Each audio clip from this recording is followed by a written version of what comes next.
So I'm Matt Samick with Time Lapse Games, and we're just doing a behind-the-scenes feature for you guys talking about some people from Time Lapse and our personal gaming histories. I'm here right now with Micah Coomes, who is the co-founder and lead game designer for Time Lapse Games, to talk a little bit about what gaming has meant to him and why he likes it so much. So thanks for talking to me, Micah. Yeah, thanks for having me. Always happy to talk about games and all that good stuff. I mean, that's what I do every day. So what was your first big gaming experience that you remember? It was like 4th of July in the 90s, right? I was laying on a blanket my mom made, and my neighbor gave me Pokemon cards for the first time. And so I was just captivated by exactly what is this and all that. And then it wasn't shortly after that until I discovered Yu-Gi-Oh! And started watching the show and did the typical 90s kid thing and just got completely infatuated with it. And then as time went on, I got more exposure to things like Magic the Gathering, started competing in tournaments and all that. And that was sort of the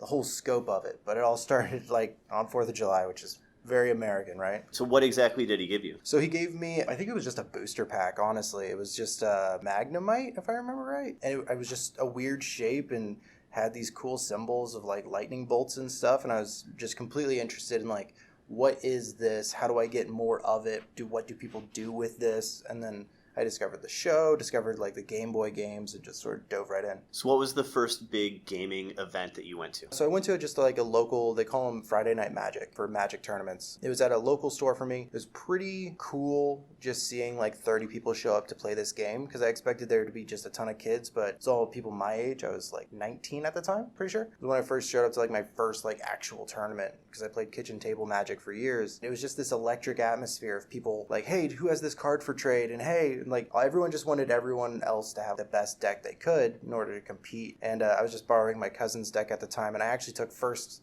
at my first ever Magic tournament, which, set the stage for I'll never lose again and all that kind of stuff. But it was just a really cool environment having all these people that were super nice to me, super welcoming. And then at the last round, when I was playing for first, they all came around the table and were cheering for me and spectating. That was a very welcoming experience to the gaming world, I guess, as an adult. What is it about participating in a gaming community that you like? To me, it's first and foremost community. The idea that it is a bunch of like-minded people talking and playing things that they're very excited about really just gives me all the excitement in the world to continue to either create a game or participate in a gaming community, because it's so cool having people go work their 9-to-5 job or go to school all day, and the first thing they want to do when they get home is just talk about this game or research this game or play it even. And it gives people such an excitement, because it is it's a niche luxury experience to be able to play games. Being able to just come in and do the thing. Working at a game store as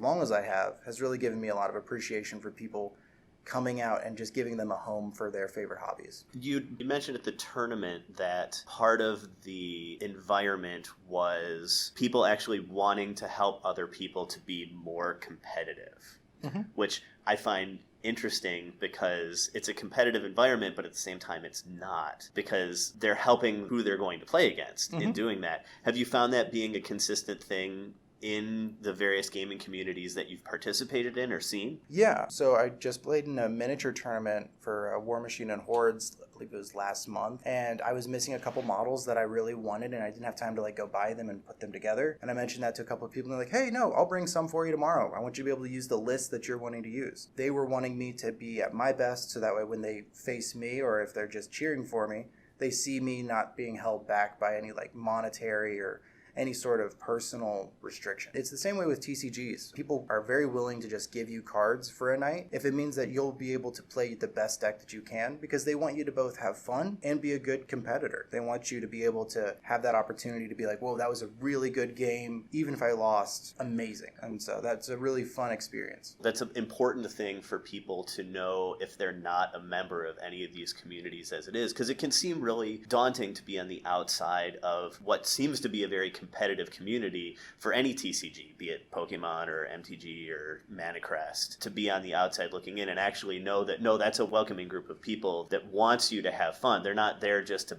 beat you, but they're there to kind of help you be the best player you can be, which you might not expect. Yeah, a lot of people expect, specifically with TCGs, because there's a rather large initial buy-in in order to compete at the highest level, that maybe people just want to not share, right?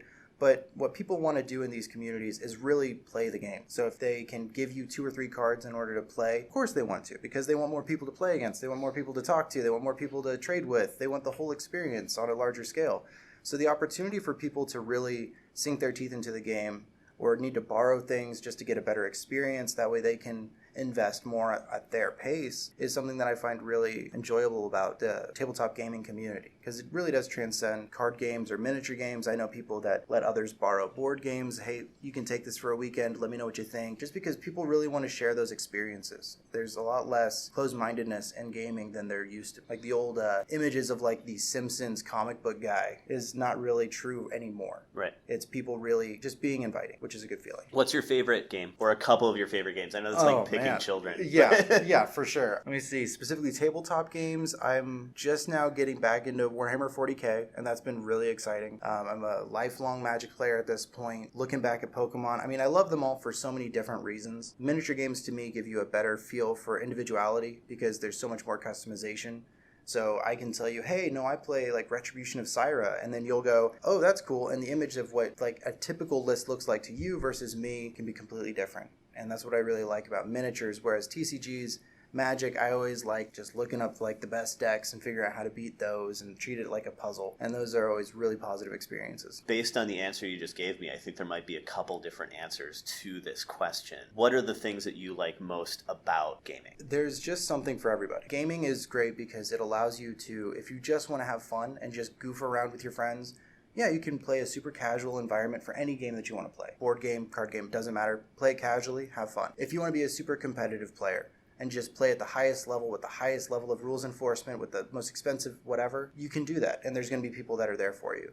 If you want to be like me and just sort of do half and half, where depending on the day, maybe I just want to goof around, there's people that are just excited to play, and you'll find those people too. So it really gives you the opportunity to treat any game exactly how you want to, whether it be just complex problem solving and critical thinking, or miniatures are great because of painting and assembly, and people just love doing that. So the hobby as a whole features so many different micro aspects that everybody can really, really get behind. Okay, so now you're working on game design. Is this the first time you've worked on game design, or have you designed something before? So when I was really little and I was super infatuated with Pokemon and Yu-Gi-Oh! I mean, the internet was still pretty young back then, so I didn't really have a good way to just like blow off steam and just hang out on there all day. So I actually did spend a lot of time on MS Paint, and I would like make different card frames and different card systems. I would use Excel to like plan out sets and stuff like that. And it was really fun because I was always trying to get like my older brother to play with me. And he was like, no, if you build me a deck around penguins, then I'll play. Because he just tried to think of something almost impossible. And so finally I was like, no, okay, here you go. Here's your penguin deck. And he's like, oh, penguins? I meant falcons. I want a falcon deck. So I had to like go back to like my dry erase board and my Excel sheets, and I'd like, okay, let's plan out something else. And I was just wanting to play. And so I just kept on thinking of new mechanics and how things different work together. And nothing I made back then was any good, obviously. I mean, I couldn't drive a car. I couldn't design a game, you know what I mean? Right. But it was definitely just sort of an eye-opening experience, because there were certain problems that I saw as a child would, or whatever. I'd print out the cards, I'd cut them out, but I noticed they were so flimsy because it was just computer paper.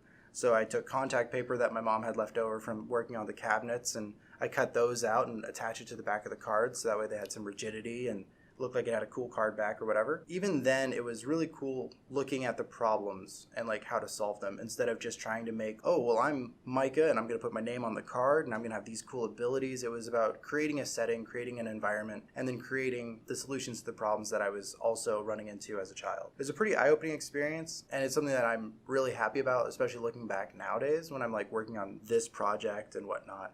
It's crazy to think that that's how it started. It's way back then. What's your favorite thing about working on game design now? We had this great moment in the office months ago at this point where the person that we have that writes lore asked me a question about the universe, and it was something really small. He was just like, so I'd noticed that there's an island off the coast of the main continent. What's there? And it was somebody that wasn't like poking fun. It was just a completely perfectly normal question. But I got to explain like what my vision of the world looked like. And then same thing happens when someone's like, oh, that's a cool card mechanic. And I realized like, oh, I made that. Especially during like the playtesting phase where we had the public come in and play the game. It was really cool when people would come up to me and hold a card and go, hey, so about this card. And I would like, oh no, I made a mistake or something. And they go, no. Make more like this. This is the exact kind of card I want to play all the time, and no other card game makes this. And it was just a very validating moment where like people are buying into this and getting really excited about something that I make. And it's a very personal thing because I am the only designer for this at this point. So having a lot of people not necessarily praising but believing in the project has been a really great experience. Are you big into lore? I am. That was my big problem with Yu-Gi-Oh! Was I was like, well, what story is this card telling me as I'm playing it? And then Magic always has flavor text, and Pokemon, I mean, at least they have evolutions so that you can sort of tell your story as you're doing it. Yeah, I'm a big fan of lore. I love the idea that a card that you might love has a whole story behind the art or the theme or the character. And that way, if you really like something, you can find out more about it instead of just sort of keeping things at face value. What are some of your favorite lores out there?